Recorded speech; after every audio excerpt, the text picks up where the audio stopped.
पण जे काय करायचं आहे ते थंड डोक्यानं केलं पाहिजे. साप तर मेला पाहिजे पण काठी तुटली नाही पाहिजे. आणि मग असा काहीतरी प्लॅन करायला यानं सुरुवात केली होती. नितळ मुलायम सुकुमार त्वचा, काळेभोर असे लांबसडक केस, चाफेकळीसारखं नाक, बोलकं पाणीदार डोळं, त्यानंतर आकर्षक गुलाबी ओठ, कमनीय देहयष्टी, मधुर वाणी, सुडोल प्रमाणशीर बांधा, चित्ताकर्षक अशा पद्धतीचा ओजस्वी चेहरा, अशा प्रकारचं नितळ आणि पातळ असं ते सौंदर्य होतं. आज आपण जी घटना बघणार आहोत ती घटना सत्य घटनेवरती आधारित एक सस्पेन्स अशा पद्धतीची घटना आहे. त्यामुळे त्याच्यावरती मी जास्त काही बोलत नाही. आपण थेट जाऊया पुण्याला. तर पुणे या ठिकाणी एक बिल्डर राहत आहेत. बिल्डर म्हणजे बॉडी बिल्डर नाही आहे, तर त्यांचं ते बिल्डिंग वगैरे बनवतात. त्यांचं नाव आहे राहुल शिंदे. आता हे राहुल शिंदे त्यांचं कात्रज, येरवडा किंवा कोथरूड या भागामध्ये मोठमोठ्या बिल्डिंग आहेत आणि त्या बिल्डिंग त्यांनी विकलेल्या आहेत. जागा घेणं, बिल्डिंग विकणं वगैरे अशा पद्धतीचं काम यांचं चाललेलं असतं. एक शहरामधलं मोठं नाव आहे आणि यांचं वय साधारणपणे 30-40च्या आसपासचं आहे. आप्पाबळवंत चौकामध्ये यांचा मोठा फ्लॅट आहे. घरामध्ये पत्नी आहे, 2 मुलं आहेत, आईवडील आहेत, भाऊ बहीण आहेत वगैरे. म्हणजे एकत्र कुटुंब पद्धतीमध्ये एकदम मोठ्या परिवारामध्ये राहणारे आणि अत्यंत श्रीमंत अशा पद्धतीचे हे राहुल शिंदे होते. तारीख होती 19 एप्रिल 2015. तर हे जे राहुल शिंदे आहेत त्यांना दिल्लीला काहीतरी काम होतं आणि म्हणून ते दिल्लीला जाणार होते. यासाठी सकाळी साधारणपणे 7:30 वाजता त्यांचं विमान होतं आणि ते विमान म्हणजे विमानतळ तिथून साधारण एक 7-8 किलोमीटर असं मला वाटतं आप्पाबळवंत चौकापासून ते येरवड्याच्या पुढं जे विमानतळ आहे लोहगावचं ते. तर तिथं 7:30 वाजता पोहोचायचं होतं आणि तिथं जाऊन नंतर मग ते सगळी चेकिंग करणं वगैरे वगैरे या सगळ्या गोष्टी होत्या. त्यामुळे राहुल शिंदे घरातनं सकाळी 5:30 वाजता बाहेर पडले आणि लोहगाव विमानतळाच्या दिशेनं निघाले. अगदी जवळजवळ त्या विमानतळाच्या जवळजवळ जात होते. अचानकपणे त्यांना अस्वस्थ असं वाटायला लागलं, त्रास व्हायला लागला, कसं तरी वाटायला लागलं. गाडी एका बाजूला घेतली त्यांनी आणि त्याच ठिकाणी गाडी थांबवली आणि काही वेळ ते गाडीतच बसून राहिले आणि बाकी दिवस उजाडला. त्यानंतर आजूबाजूला लोकांची वर्दळ सुरू झाली आणि कुणीतरी बघितलं की या ठिकाणी एक व्यक्ती आहे आणि ती व्यक्ती आतमध्ये बेशुद्ध पडलेली आहे. त्यानंतर मग एकाने पाहिलं, दुसऱ्याला सांगितलं, असं करत तिथं लोक जमा झाली आणि मग त्यांनी राहुल शिंदे यांना दवाखान्यामध्ये नेलं आणि या ठिकाणी त्यांचा मृत्यू झालेला होता. त्यानंतर पोलीस आले, कारण एवढ्या मोठ्या बिल्डरचा मृत्यू झाला आहे त्यामुळे पोलीस त्या ठिकाणी आले आणि पोलिसांनी तपास केला. आता गाडी जी आहे ती राहुल चालवत होते. ती चालवत असताना त्यांना हार्ट अटॅक आला आणि त्याच्यामध्ये त्यांचा मृत्यू झालेला होता. आता पोलिसांनी डॉक्टरांकडून सुद्धा हे कन्फर्म केलेलं होतं हा नैसर्गिक मृत्यू आहे अशा पद्धतीची नोंद झालेली होती. ही जी बॉडी आहे ती बॉडी घरच्यांना देण्यात आली. तिच्यावरती अंत्यसंस्कार झाले होते, म्हणजे अंत्यसंस्कार झाले आणि फाईल जी आहे ती बंद झाली. आता ही घटना घडल्यानंतर साधारण 15-20 दिवसांनी पुण्यामधलं तुळशीबाग जी आहे त्या ठिकाणी रुपाली दवे नावाची एक 30 वर्षाची महिला आहे. ती महिला शॉपिंगला गेलेली होती.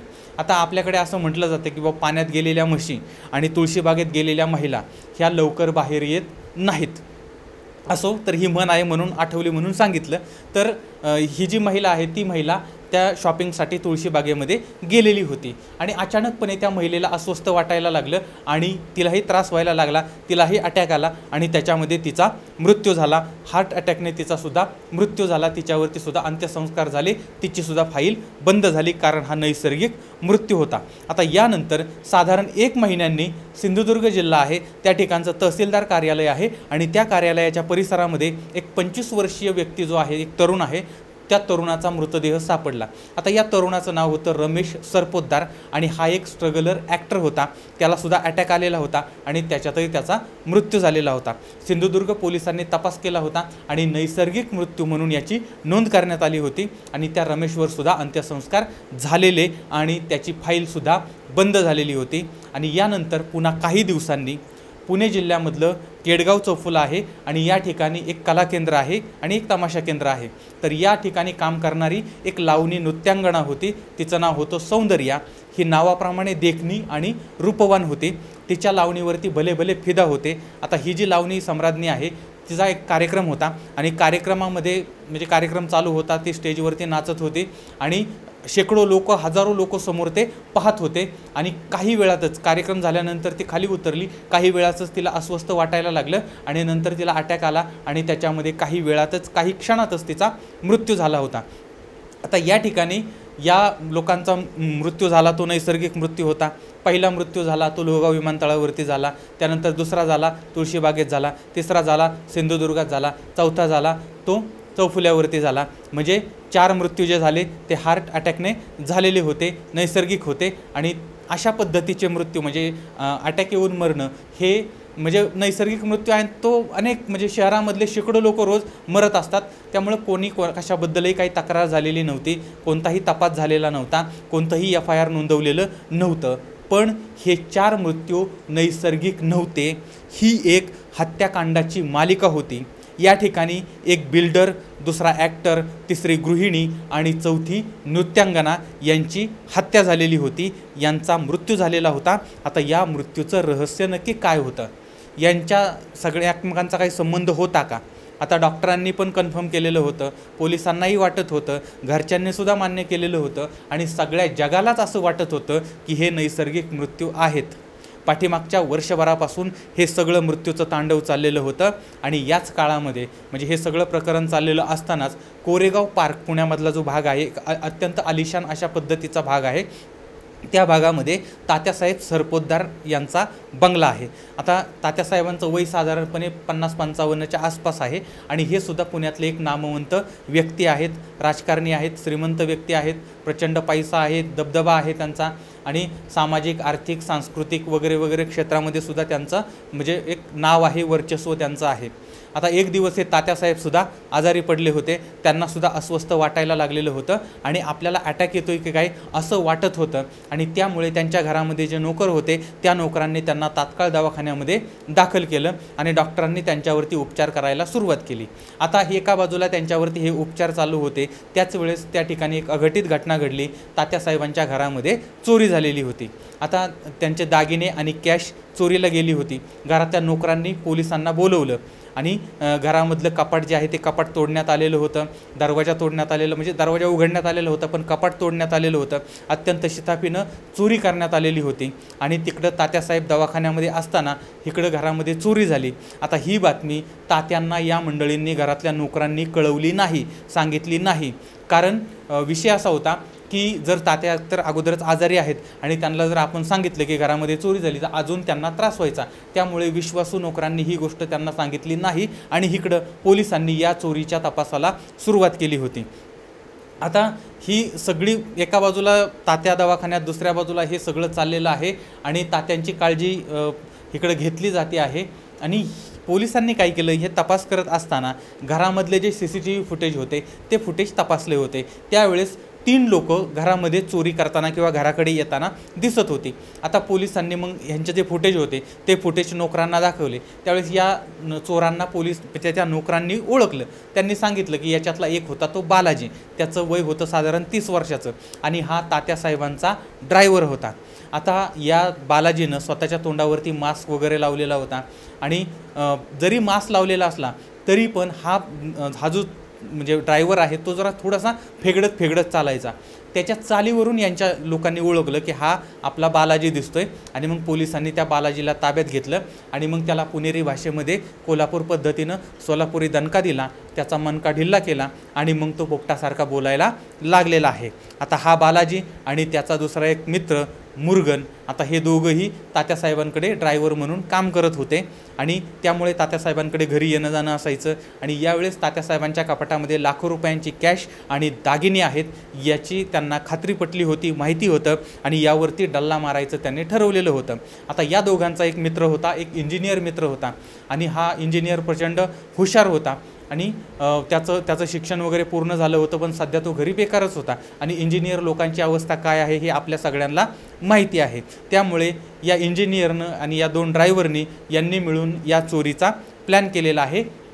आणि तात्यासाहेब दवाखान्यामध्ये आहेत त्यामुळे घरी फक्त नोकर आहेत हे पाहून गुपचूप हे जे चोर आहेत, हे जे ड्रायव्हर आहेत ते घरामध्ये घुसले. त्यांनी कपाट उघडलं किंवा तोडलं किंवा फोडलं आणि त्यानंतर त्याच्यातले पैसे, दागिने आणि कपाटामध्ये जे जे काही होतं ते सगळं, कारण जी गोष्ट कपाटात ठेवली जाते ती गोष्ट मौल्यवान असते असं यांचं मत असेल. त्यामुळे त्यांनी सगळ्या गोष्टी चोरल्या आणि ते निघून गेले. आता इकडं तात्यासाहेब दवाखान्यामध्ये होते, तिकडं पोलिसांनी त्या चोरांना पकडलेलं होतं. त्यांच्याकडून 20 लाखाची कॅश आणि 25च्या आसपास लाखाचे दागिने जप्त करण्यात आले होते. आता इथपर्यंत सगळं नॉर्मल पद्धतीनं वाटत होतं की बाबा चोरी झाली, पोलिसांनी चोरी पकडली, एकदम सामान्य पद्धतीनं ते वाटत होतं. पण या चोरीमध्ये पोलिसांना एक 9 mm 2 पिस्टल मिळाले.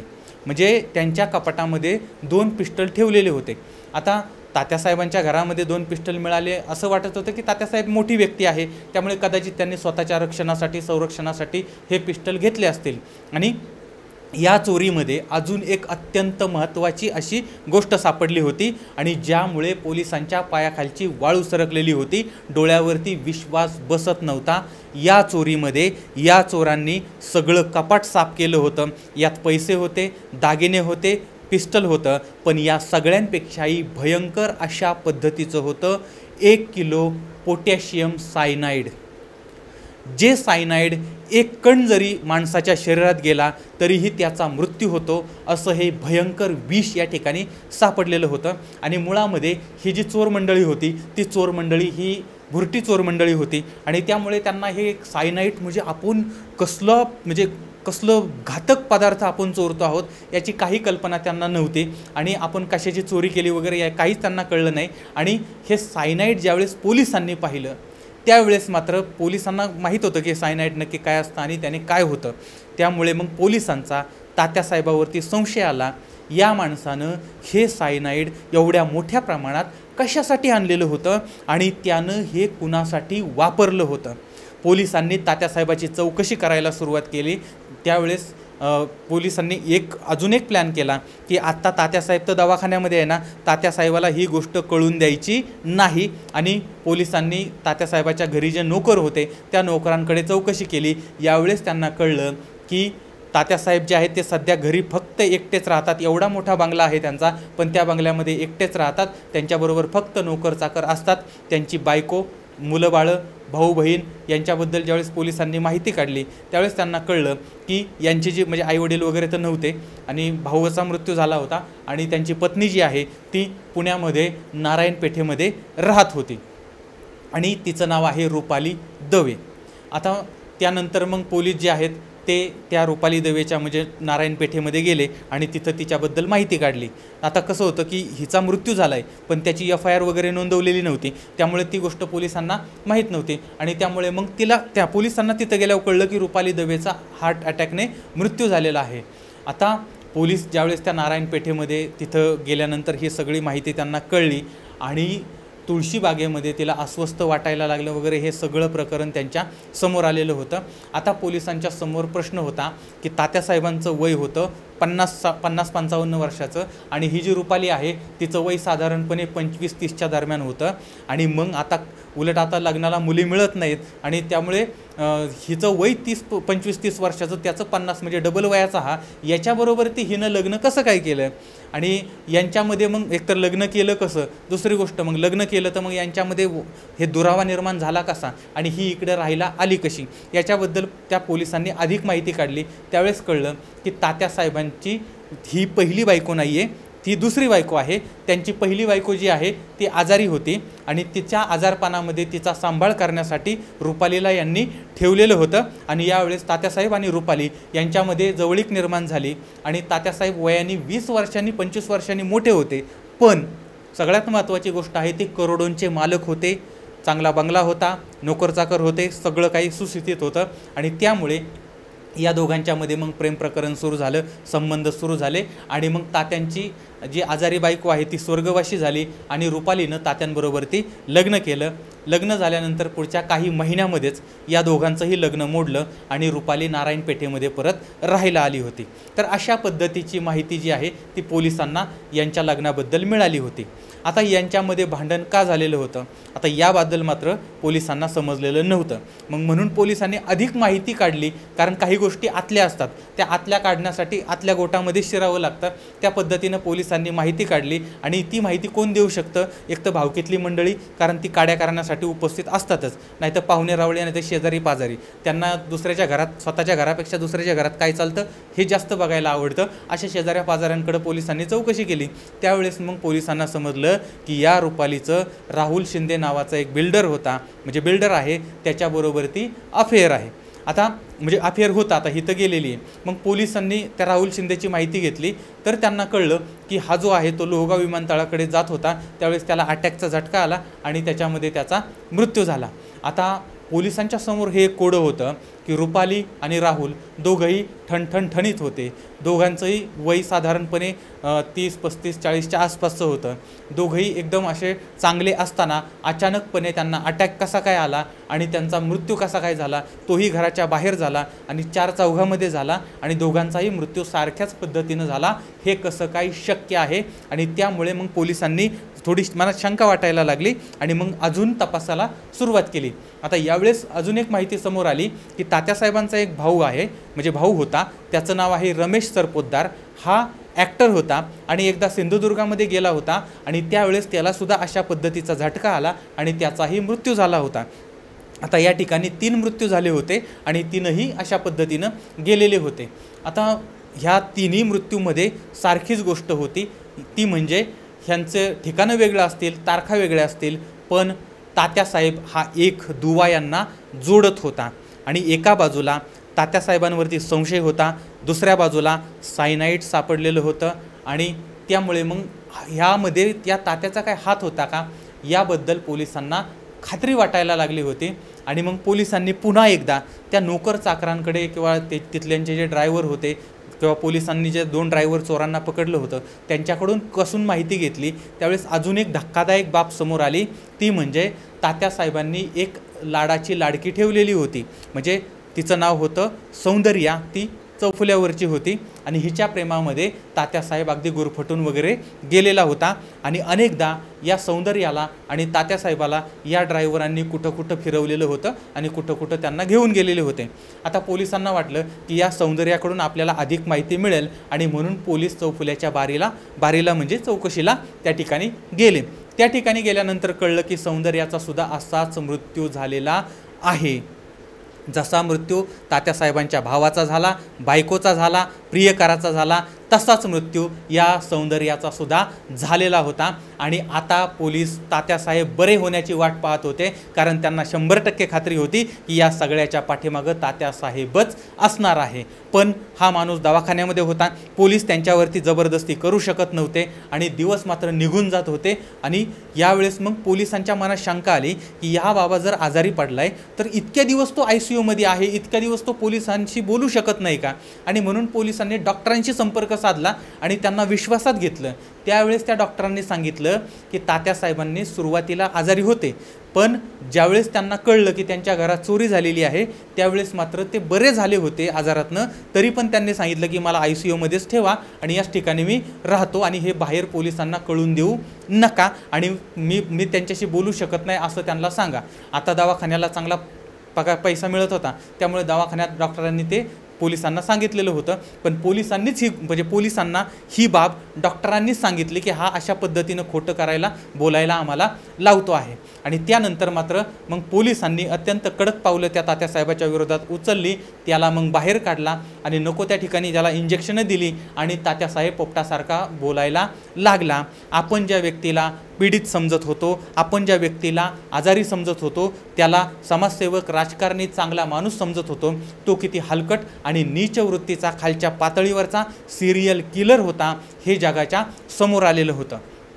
तर कोरेगाव पार्क आहे आणि या ठिकाणी राहणारा तात्यासाहेब सरपोतदार. घरी गडगंज संपत्ती आहे, आई वडील कुणी नाही आहेत, फक्त एक लहान भाऊ आहे. तात्याचं लग्न झालेलं आहे पण याला काही मुलबाळ झालेलं नव्हतं. काही वर्षापूर्वी याची बायको आजारी पडली. आता यामुळे तात्यासाहेबांना म्हणजे आता बायको आजारी असल्यामुळे कधी कधी ते चौफुल्याला जायला लागले आणि या चौफुल्याला त्यांचं जाणं येणं वाढलेलं होतं, कारण या ठिकाणी एक कोवळी मुलगी सौंदर्या तात्यासाहेबांच्या मनामध्ये भरलेली होती आणि ही नावाप्रमाणे सौंदर्याचा दर्या होती. नितळ मुलायम सुकुमार त्वचा, काळेभोर असे लांबसडक केस, चाफेकळीसारखं नाक, बोलकं पाणीदार डोळं, त्यानंतर आकर्षक गुलाबी ओठ, कमनीय देहयष्टी, मधुर वाणी, सुडोल प्रमाणशीर बांधा, चित्ताकर्षक अशा पद्धतीचा ओजस्वी चेहरा, अशा प्रकारचं नितळ आणि पातळ असं ते सौंदर्य होतं. अशी ती सौंदर्या होती आणि यामुळे तात्यासाहेब तिच्यासाठी वेडा झालेला होता आणि तिच्यावरती दौलत जादा करायला यानं सुरुवात केली होती, उधळण करायला सुरुवात केली होती.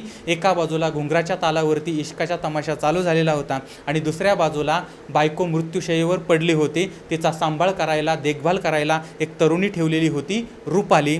तिच्याबरोबरसुद्धा म्हणजे ती एकदम फॅशनेबल आधुनिक तरुणी होती, नवतरुणी होती, चिरतरुणी होती, तिच्याबरोबरसुद्धा या तात्यासाहेबाचा खेळ चाललेला होता. बायको आजारी आणि हा बाबा 2-2 पोरीबरोबर ती मौज मजा करीत होता. पैसा असला की काहीही माणूस करू शकतं हे सगळं याच्यावरून लक्षात येतं. पण ही बाब त्या बायकोला समजली, मी इथं मृत्यूशय्येवरती पडलेली आहे आणि आपला नवरा मात्र अशा पद्धतीनं गुण उधळतो आहे.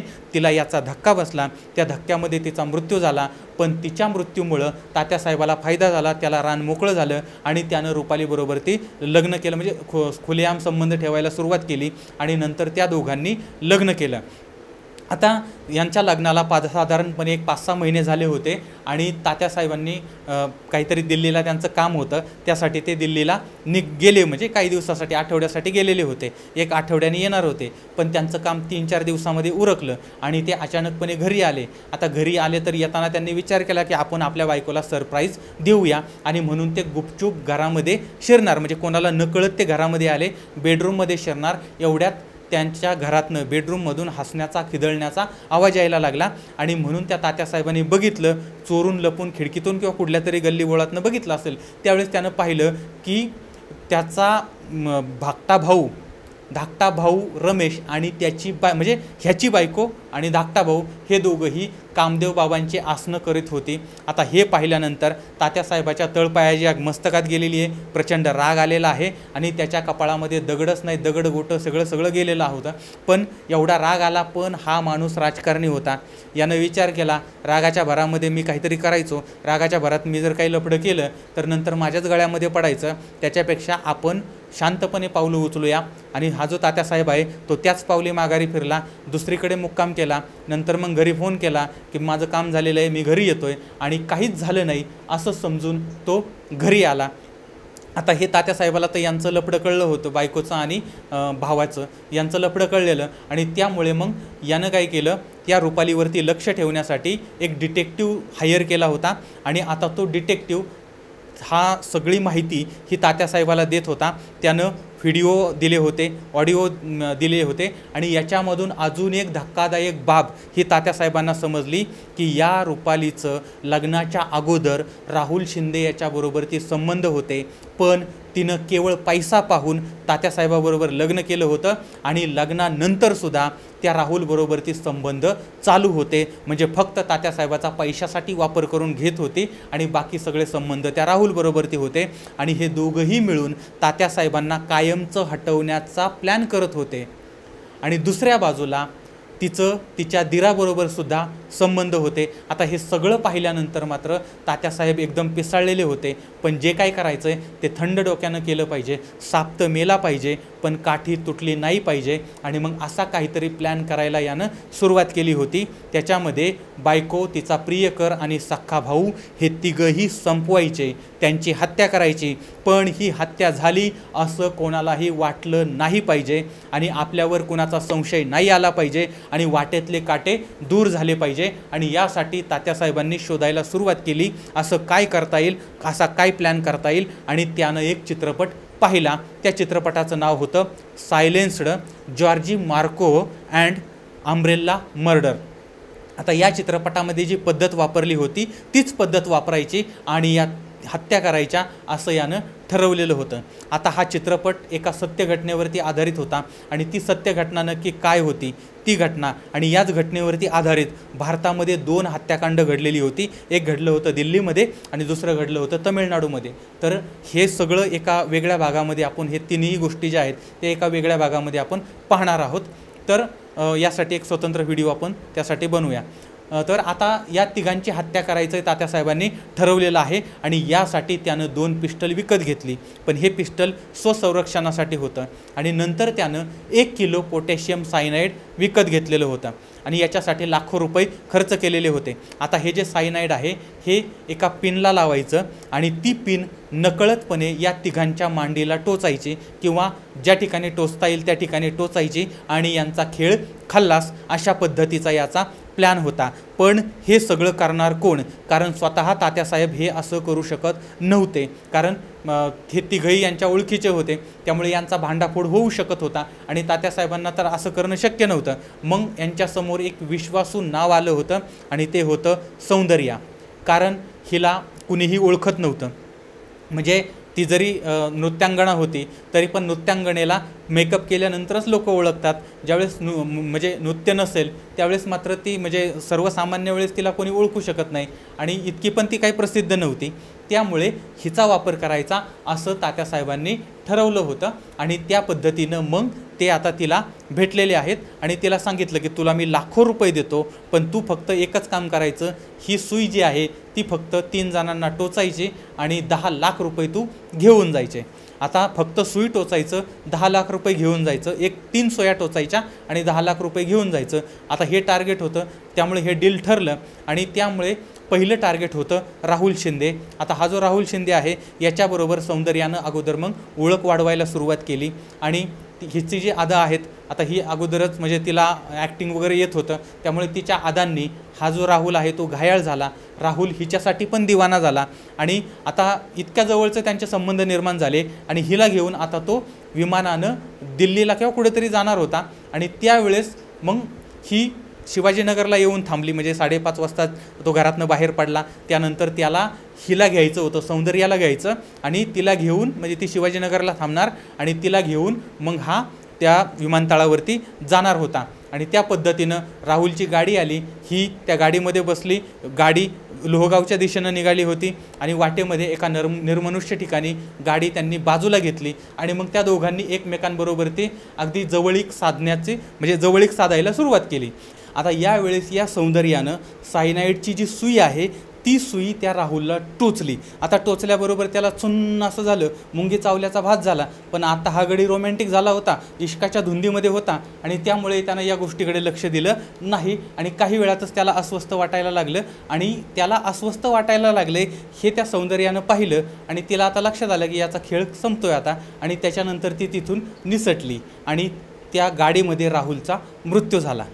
आता काय झालं, नंतर दिवस उजाडला, आजूबाजूला लोक जात येत होते, त्यावेळेस त्यांनी हे बघितलं की आतमध्ये कोणीतरी आहे. त्यानंतर मग पोलिसांना बोलवण्यात आलं आणि नंतर मग ही बातमी सगळीकडे पसरली, घरचे आले आणि नंतर कळलं की बाबा याला अटॅक आला आणि त्याच्यामध्ये तो मृत्यू पावलेला आहे.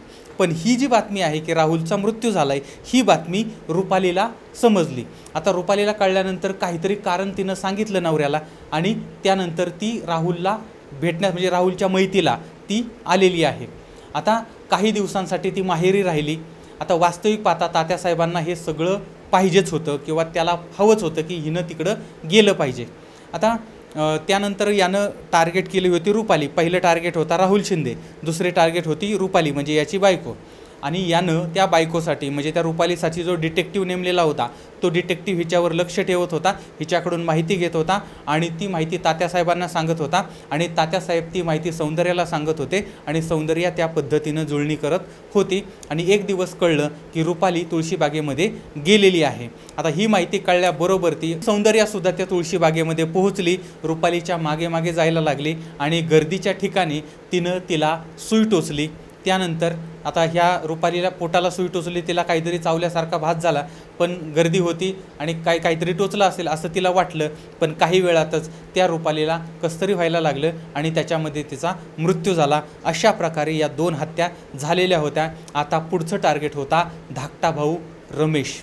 आता तात्यासाहेबांनी या रमेशला काहीतरी कामाच्या निमित्ताने सिंधुदुर्गला पाठवलेलं होतं आणि याच्या पाठोपाठ सौंदर्यालासुद्धा पाठवलेलं होतं. दुपारची वेळ होती, सौंदर्या समोरून येत होती आणि तिच्या हातामध्ये एक काळी छत्री होती.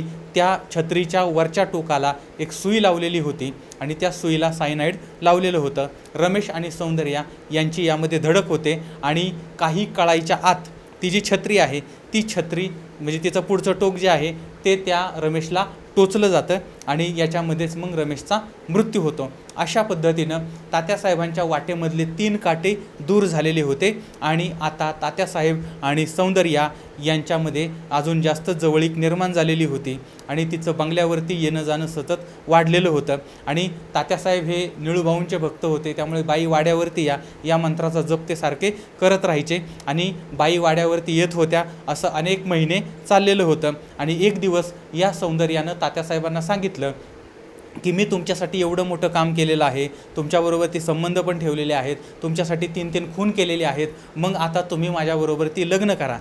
पण या गोष्टीला तात्यासाहेब तयार नव्हते आणि याच्यावरून मग या दोघांच्यामध्ये वाद होत होता। आणि आता या तात्यानं विचार करायला सुरुवात केली की मी 3 हत्या केल्या, पण एक साधी FIR सुद्धा दाखल झालेली नाही आहे, पोलिसांमध्ये तक्रारसुद्धा दाखल झालेली नाही आहे आणि सगळ्यांना असं वाटतंय की या नैसर्गिक मृत्यू आहे, या हत्या नाहीत असं सगळ्यांना वाटतंय। पण जर या सौंदर्यानं तिचं तोंड उघडलं तर मात्र आपण पकडले जाऊ। मग आता फक्त एकच काटा शिल्लक राहिला, सौंदर्या। तिचा जर काटा काढला तर मात्र आपल्याला जगात कुणीही पकडू शकणार नाही। आणि मग तात्यासाहेब त्या सौंदर्याबरोबर ती अत्यंत गोड वागायला लागलाय, बोलायला लागलेला आहे आणि तिला लग्नाचं वचनसुद्धा दिलं आहे, लवकरच आपण लग्न करू वगैरे वगैरे वगैरे। आणि त्यानंतर काही दिवसातच कालपर्यंत ही फडात नाचणारी जी तरुणी होती ती आता बाईसाहेब होणार आहे, या घराची मालकीण होणार आहे आणि ती आता तमाशा सोडणार होती। आणि म्हणून तिनं एक शेवटचा खेळ करायचा असं ठरवलेलं होतं आणि घुंगराला गंगेमध्ये अर्पण करायचं हे सुद्धा आता तिनं फिक्स केलं होतं, ठरवलेलं होतं। आणि त्या दिवशी खेळ होता, शेवटचा खेळ होता उस्मानाबादमध्ये। समोर हजारोंचं पब्लिक बसलेलं होतं, बोर्डावरती ढोलकीनं ताल धरलेला होता, घुंगरांनी बोल धरलेले होते आणि नृत्याची बिजली सौंदर्या नाचायला लागलेली होती, कडाडत होती। आजचा दिवस शेवटचा होता, ती बेभान होऊन नाचत होती आणि पब्लिकमध्ये जल्लोष चाललेला होता, टाळ्या आणि शिट्ट्या यांनी वातावरण सगळं भारून गेलेलं होतं। नृत्याची बिजली या ठिकाणी कडाडत होती, तिचं सर्वांग घामानं निथळत होतं, तिच्या आदांनी लोक घायाळ होत होते आणि एकदाची लावणी संपली, तिचं नृत्य संपलं, जीव ओतून ती या ठिकाणी नाचलेली होती। आणि आता ती कनातीमध्ये आलेली आहे, पाठीमागं आलेली आहे, तिला भेटायला अनेक लोक त्या ठिकाणी जमलेले होते। पण ती इतकी दमली होती कारण तिचा शेवटचा डान्स होता, शेवटचं नृत्य होतं आणि त्यामुळे ती प्रचंड नाचलेली होती, ती बोलूही शकत नव्हती, इतकी ती थकलेली होती। आणि तेवढ्यात तिच्या समोरून तात्यासाहेब आले, त्यांनी सौंदर्याला मिठी मारली आणि त्यावेळेस तिला सुई टोचल्याचा भास झाला। तिच्या लक्षात आलं तात्यानंच मला सुई टोचलेली आहे आणि यानं माझा घात केला आहे। ती घाबरली आहे, ती ओरडण्याचा प्रयत्न करत होती, पण तात्यासाहेबांचं नाव घेऊन ओरडत होती। पण बाकीच्यांना वाटलं की यांचं एकमेकांबरोबर प्रेम आहे त्यामुळे ती तात्यासाहेबांचं नाव घेते, पण हिच्या तोंडातून शब्द फुटत नव्हता कारण ती अगोदरच प्रचंड थकलेली होती आणि त्याच्यामध्ये तिला आता त्रास व्हायला लागलेला आहे। ती घाबरली आहे, अस्वस्थ झालेली आहे आणि तमाशातले तिचे इतर जे सहकारी होते ते सहकारीही तिच्या जवळ आले, पण काही वेळातच त्या ठिकाणी सौंदर्याचा जीव गेलेला होता। आता त्या बाकीच्या लोकांना वाटलं की ही इतकी नाचली की तिच्या नाचण्यामुळे तिला अटॅक आला आणि याच्यामध्ये तिचा मृत्यू झालेला आहे असंच सगळ्यांना वाटलं। आणि नंतर सगळ्यांना ही तळमळ पण वाटत होती की बघा ही सौंदर्या, तिचं तात्यासाहेबावरती किती प्रेम होतं, कारण मरतानासुद्धा फक्त तात्यासाहेबांचं ती नाव घेत होती। अशा प्रकारे तात्यासाहेबांनी 4 जणांच्या हत्या केल्या, पण कोणालाही कानोकान खबर लागलेली नाही।